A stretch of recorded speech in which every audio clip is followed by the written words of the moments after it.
Hi friends, எல்லாருமே கும்பலாக சேர்ந்து எங்கடா கிளம்புறாங்கன்னு பார்க்குறீங்களா? ரொம்ப நாளாக நம்ம வெயிட் பண்ணிட்டு இருந்தா கரட்டுமேட்டு முருகன் கோயிலோட கும்பாபிஷேகத்துக்கு தாங்க. கும்பாபிஷேகம் பார்த்தீங்கன்னா ஞாயிற்றுக்கிழமை தான். ஆனால் வியாழன், வெள்ளி, சனி, ஞாயிறு 4 நாளுமே சிறப்பான பூஜை இருக்கு. வீட்டோட மாடியிலேருந்து பார்த்தாவே லைட்டிங்ஸ் எல்லாம் பயங்கரமாக கலர்ஃபுல்லாக இருக்குங்க. ஸோ நேரில் போய் பார்த்தா எப்படி இருக்குன்றது தான் நம்ம இந்த vlogல பார்க்க போகிறோம். ஸ்கிப் பண்ணாமல் ஃபுல் வீடியோ பாருங்க.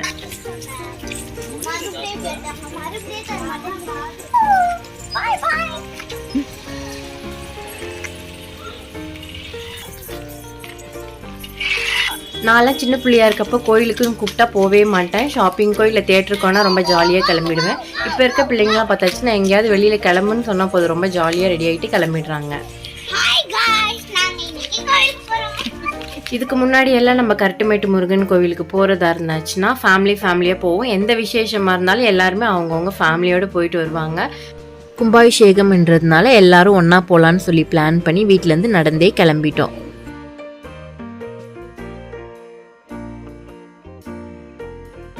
நம்ம கோவிலோட கும்பாபிஷேக விலாகில் பார்த்தீங்கன்னா மற்ற விலாக் மாதிரி இது அப்படி இது இப்படின்னு நான் எதுவுமே எக்ஸ்பிளைன் பண்ண போகிறதில்ல. ஜஸ்ட் நீங்கள் எங்கள் கூடவே வந்து கோவிலில் என்ன இருக்குது எப்படி இருக்குன்னு சொல்லிட்டு என்ஜாய் பண்ணுங்கள். முன்னாடி பார்த்தீங்கன்னா யுவாவும் அவள் ஃப்ரெண்டும் கோவிலுக்கு போகிறதுனால செம்ம ஜாலியாக விளையாடிட்டே போகிறாங்க. ஆனால் ஷான்வி அவளுக்கு வந்து கூட ஆளும் இல்லை, இருந்தாலும் அவள் தனியாகவே அவ்வளோ ஜாலியாக விளையாடிட்டு போகிறா பாருங்க. இங்கேருந்து பார்த்தாவே கோவிலோட வியூ இவ்வளோ அழகாக தெரியுது பாருங்க. 5 வருஷத்தில் இந்த அளவுக்கு எதுக்குமே டெக்கரேட் பண்ணதில்லை.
கோயிலில் உள்ளே பார்த்தாவே உங்களுக்கு நல்லா டிஃப்ரென்ஸ் தெரியும். நம்மளோட முன்னாடி வீடியோக்கும் இதுக்கும் ரோடெல்லாம் போட்டு ரொம்ப நீட்டாக பண்ணியிருக்காங்க.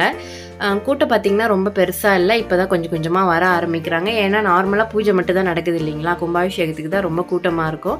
இன்றைக்கி வந்து கூட்டம் நார்மலாக இருக்கிறதுனால எந்த பிரச்சனையும் இல்லை, நம்ம நீட்டாக போயிட்டு எல்லா இடத்தையும் பார்க்கலாம். இதுக்கு முன்னாடி பார்த்தீங்கன்னா கோயிலுக்கு போர்டெல்லாம் கிடையாது. கோயில் பேர் என்னன்னு கேட்டாச்சுன்னா கரட்டுமேட்டு முருகன் கோயில்னு சொல்லுவோம். இப்போ பார்த்தீங்கன்னா நல்லா போர்டெல்லாம் வச்சு சூப்பராக பண்ணியிருக்காங்க. என் கூடவும் நீங்களே உள்ளே வாங்க, கோயிலுக்குள்ளே போயிட்டு எந்த மாதிரி டெக்கரேட் பண்ணியிருக்காங்க, என்னென்ன பூஜை பண்ணுறாங்கன்றதை பார்க்கலாம்.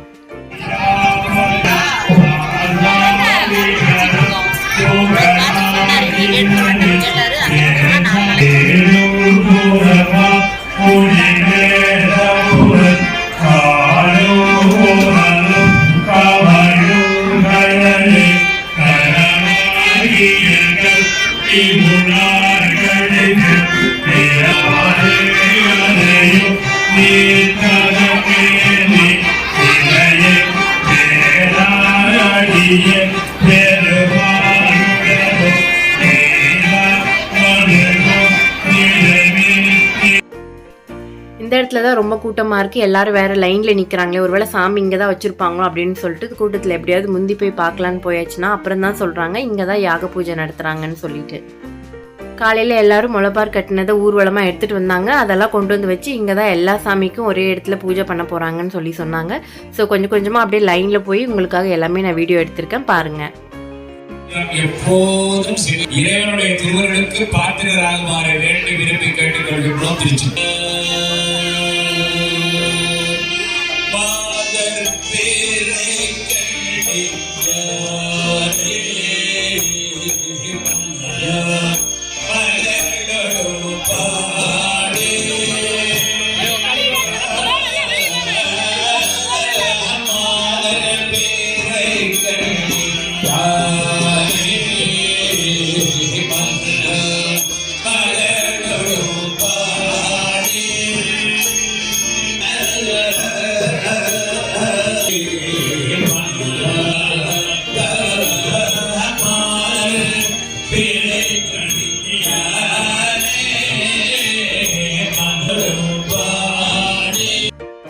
பூஜையெல்லாம் பார்த்துட்டு அப்படியே திரும்பி பார்த்தா பின்னாடி பக்கம் ஒரு ஸ்டேஜ் போட்டிருந்தாங்க. ஸ்டேஜ் காலியாக தான் இருந்தது. ஆனால் பின்னாடி பார்த்தீங்கன்னா சாமியெல்லாம் வச்சு ரொம்ப அழகாக டெக்கரேட் பண்ணியிருந்தாங்க.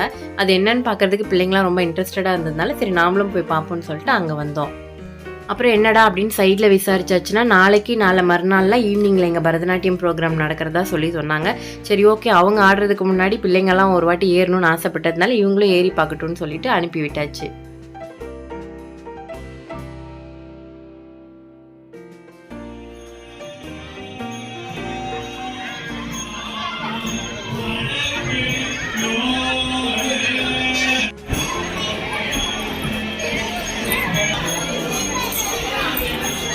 அங்கே இருக்க ஒரு சாமியாக பார்த்துட்டு அதுக்கப்புறம் அவங்களே கீழே இறங்கிட்டாங்க. சைடில் பார்த்தீங்கன்னா அழகாக ஒரு சாமி வச்சுருந்தாங்க. இதுக்கு முன்னாடி எத்தனையோ வாட்டி வந்திருக்கு, ஆனால் இதை நான் பார்த்ததே இல்லை. இப்போ தான் வச்சுருக்காங்கன்னு நினைக்கிறேன்.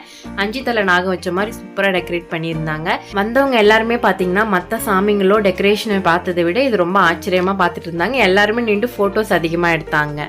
இந்த சாமியோட டெக்கரேஷன் உங்களுக்கும் பிடிச்சிருந்தா மறக்காமல் கமெண்ட் செக்ஷனில் சொல்லுங்கள். இங்கே வந்திருக்க எல்லா பிள்ளைங்களும் பார்த்தீங்கன்னா எல்லா இடத்தையும் விட்டுட்டு அந்த ஸ்டேஜ் மேலேயே தான் கவனமாக இருக்காங்க. எத்தனை வாட்டி ஏறி இறங்கினாலும் திரும்ப அதில் ஏறுறதுலேயே தான் வேலையாக வச்சுருக்காங்க. இதில் வேறு ஒரு பாப்பா வந்து என்னை செக்யூரிட்டியாக வச்சுட்டு போயிருக்காங்கன்ற மாதிரி யாரும் இது மேலே ஏறக்கூடாது, எதையும் தொடக்கூடாதுன்னு சொல்லிட்டு ஒரே கண்டிஷன். ஸோ யுவாவும் ஷான்வியும் பார்த்தீங்கன்னா ஓரமாக ரொம்ப சோகமாக நின்றுட்டாங்க. வந்ததுலேருந்து ரொம்ப நேரமாக கீழே இருக்குமே, மேலே போய் எப்படி இருக்குன்னு பார்க்கலாமான்னு போயிடுச்சுன்னா அங்கே ஒரு பிரச்சனை ஓடிட்டு இருந்ததுங்க.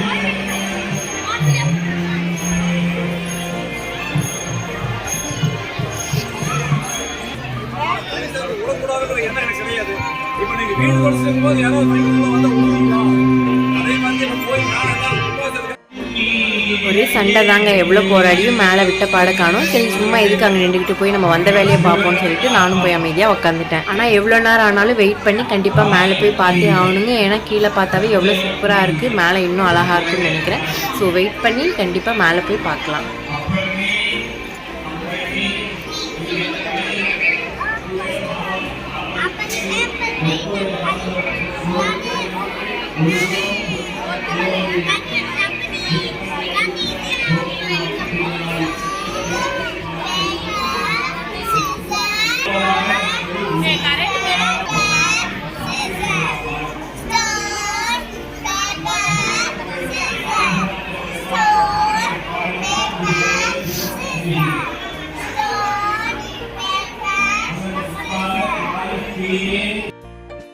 இவங்கெல்லாம் இந்த பக்கம் இப்படி விளையாடிட்டு இருந்தாங்க. இந்த கேப்பில் பார்த்தாச்சுன்னா ஷான்வி மேலே ஓடி போய் ஸ்டேஜில் ஏறிட்டா. அந்த பாப்பா வந்து யாரும் மேலே ஏறக்கூடாது தொடக்கூடாதுன்னு சொல்லிட்டு எல்லாத்தையும் கீழே இறக்கி விட்டு போயிடுச்சு. யாருமே இல்லாத கேப்பில் பார்த்தீங்கன்னா இந்த ஷான்வி மேலே ஓடி போயிட்டு நான் டான்ஸ் ஆடுற மம்மின்னு சொல்லி கேட்டா. சரி ஓகே, எதையும் இழுத்து கீழே தள்ள போகிறது இல்லையா, நம்ம தான் கூடவே இருந்து பார்த்துக்கிறோமேன்னு சொல்லிட்டு நீயும் விளையாடுன்னு சொல்லிட்டேன். அவள் ஜாலியாக தனியாகவே அந்த ஸ்டேஜ் ஃபுல்லாக ஓடி ஓடி விளையாடிட்டு இருந்தா. அப்போ பார்த்தாச்சுன்னா மேலே போகிறதுக்கு கேட் ஓப்பன் பண்ணிட்டாங்கன்னு சொல்லி சொன்னாங்க. என்னடா அது இவ்வளோ நேரம் ஓப்பன் பண்ண மாட்டேன்னாங்க, அதுக்குள்ளேயே எல்லா வேலையும் முடிஞ்சிச்சுன்னு சொல்லி போய் பார்த்தாச்சுன்னா இவங்க போட்ட சண்டையில் இவங்க தொல்லை தாங்க முடியாமல் போங்கன்னு சொல்லிட்டு அவங்க ஓப்பன் பண்ணி விட்டுட்டு போயிட்டாங்க. சரி எல்லாரும் போகிறாங்களேன்னு சொல்லிட்டு நாங்களும் அப்படியே மெதுவாக மேலே கிளம்பிட்டோம்.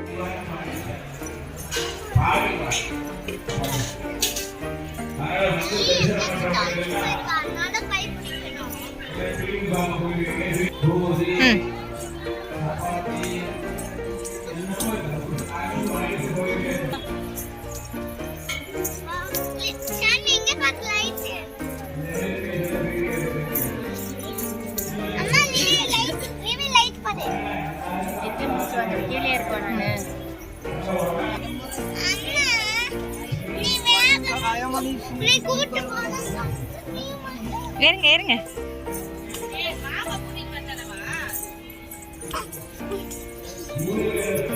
மேலே ஏறும்போது பார்த்தீங்கன்னா சைடில் 2 குட்டி குட்டி கோயில் இருக்கும். அதுவுமே பார்த்தீங்கன்னா கோபுரம்லாம் கட்டி ரொம்ப நீட்டாக ஃபினிஷிங் எல்லாம் பண்ணியிருந்தாங்க. பார்க்கவே ரொம்ப அழகாக இருந்தது. அவ்வளோதாங்க, மேலே ஏறி வந்தாச்சு. நீங்களும் வாங்க, உள்ளே போய் எப்படி இருக்குன்னு பார்க்கலாம்.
மேலே பார்த்தீங்கன்னா ரொம்ப சூப்பராக ஃபினிஷிங் எல்லாம் பண்ணியிருக்காங்க.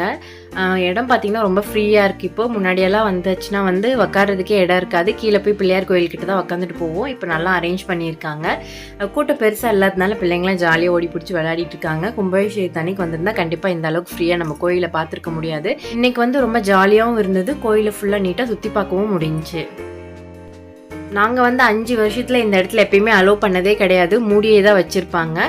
இன்றைக்கி தான் ஃபஸ்ட்டு அலோவ் பண்ணியிருக்காங்க. மேலேருந்து பார்க்கும்போது நம்ம சரவணம்பட்டி விசுவாசபுரம் எவ்வளோ அழகாக தெரியுது பாருங்கள். ரொம்ப நல்லாயிருக்கு வியூ இங்கேருந்து பார்க்க.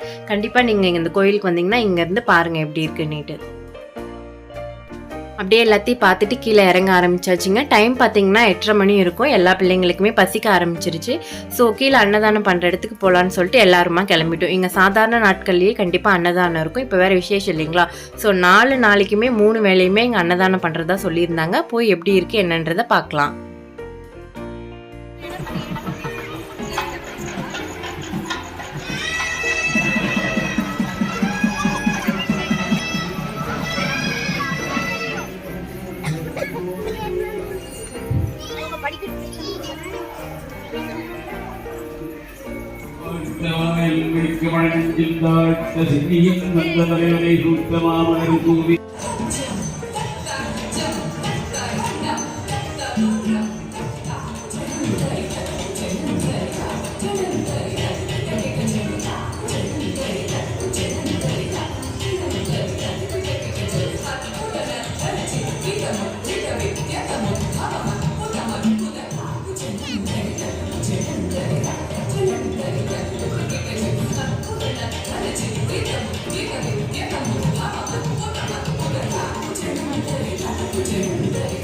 கீழே வரும்போது பார்த்தீங்கன்னா சைடில் ஸ்டேஜில் பரதநாட்டியம் ஆடிட்டு இருந்தாங்க. அப்படியே ஒரு 10 மினிட்ஸ் நின்று பார்த்துட்டு இருந்தோம். பிள்ளைங்களாம் ரொம்ப பசிக்குதுன்னு சொன்னதுனால அப்படியே அங்கேருந்து கிளம்பிட்டோம்.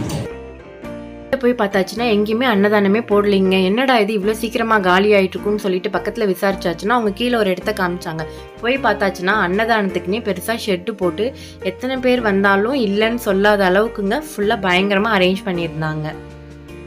ரெகுலராக அன்னதானத்துக்கு இவங்களே சமைக்கிற மாதிரி இல்லாமல் தனியாக இந்த விசேஷத்துக்குன்னு கேட்ரிங் சர்வீஸ் எடுத்து செஞ்சுருக்கிறதா சொன்னாங்க. வெரைட்டியுமே பார்த்தீங்கன்னா ஒரு டைமுக்கு 4லேருந்து 5 வெரைட்டி கொடுத்துருந்தாங்க. ஸோ எல்லாமே டேஸ்ட்டு செம்மையாக இருந்ததுங்க. திருப்தியாக சாப்பிட்டு வீட்டுக்கு கிளம்பிட்டோம். ஆனால் ஒரு விஷயந்தான் இதில் எங்களுக்கு புதுசாக இருந்தது. எல்லாருமே அதே தான் பேசிகிட்டு இருந்தோம். சின்னதாக ஒரு ஃபங்க்ஷன் இருந்தாவே ரோடு ஃபுல்லாக கடையை வச்சு நிரப்பிடுவாங்க. இவ்வளோ பெரிய விசேஷம் நடக்குது, ஆனால் ஒரு கடை கூட எங்கேயுமே இல்லைங்க.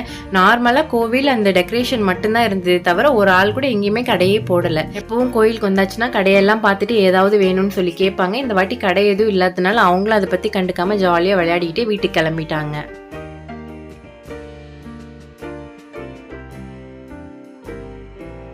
சண்டே மார்னிங் கோவிலுக்கு வந்தாச்சுங்க. கூட்டம் எப்படி இருக்குன்னு பாருங்கள். ரோட்லேருந்து மலை அடிவார வரைக்கும் க்யூவில் நின்று தான் ஒருத்தராக உள்ளவே விட்டாங்க. அந்த அளவுக்கு பயங்கர கூட்டமாக இருக்குது. அப்படி கூட்டத்தில் நுழைஞ்சு உள்ளே போய் கும்பாபிஷேகம் எப்படி நடக்குதுன்னு பார்க்கலாம். பதம் யாவையும் இன்றும் தன்னடையே உருவடிக்கும் தொண்டர் எண்ணியதா உடனடிக்கும் மறுஅடிக்கும் பொழுது வரதாசலன் மண்பதமே. நம்முடைய தாத்தாசாமி என்று போற்றப்படுகின்ற மகான் மனத்தரவு நடவான்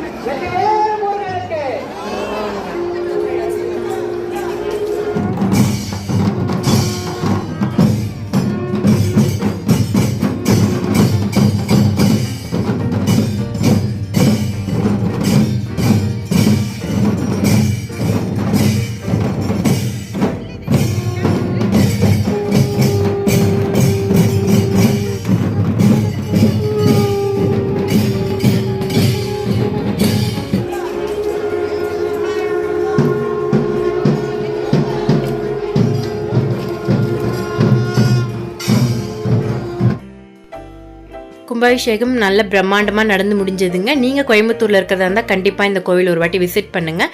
எங்களோட வீடியோ உங்களுக்கு பிடிச்சிருந்தா லைக் பண்ணிவிட்டு மறக்காமல் எங்களோட சேனலை சப்ஸ்கிரைப் பண்ணுங்கள். தேங்க்யூ.